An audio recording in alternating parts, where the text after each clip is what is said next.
In the blink of a butterfly's eye, Derek Fisher added the weight of heroism to his resume. In half an instant, even less than that, he became part of NBA lore for all time. Yeah, I mean, I shot the ball, and you know, I'm looking at it, I'm critiquing everything, and I'm seeing my wrist. It wasn't just a heave; it was a shot. Oh, what a shot indeed. The wrist cock was perfect, the elbow in great line, the body in perfect control.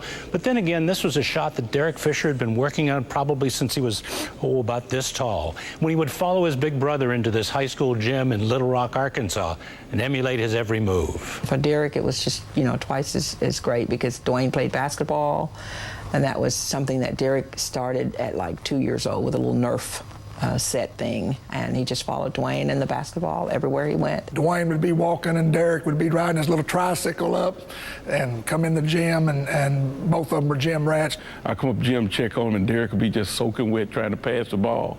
Little old bitty too, trying to pass the ball to Dwayne. Some days I come up, he's even crying when he pass the ball. He was smoother than I am in terms of like his style of play.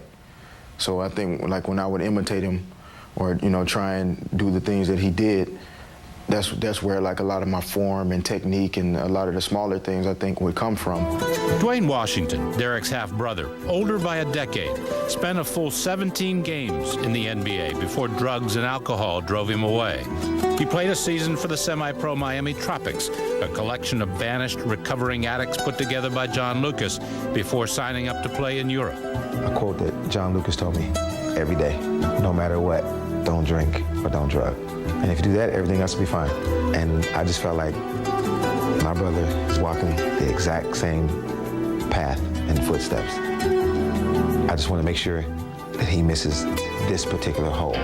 Derek had been drafted by the Lakers by that time and was learning how to avoid the demons that had infected his brother. He was literally calling me, 3 or 4 times a day. And at the time, I don't think I really even remember thinking like, he's trying to make sure that I'm, doing the right thing, because he never asked me, what you doing, where you going, who you with. I've never even wanted to experiment, because I know if it was something that he could get into and become addicted to or stick with for so long, it's a bad thing. It will be 10 years in December that Dwayne has been clean, ironically, nearly the same amount of time in which his baby brother has earned his NBA stripes. To imagine that, like you said, it's 9.5 years, clean and sober for him.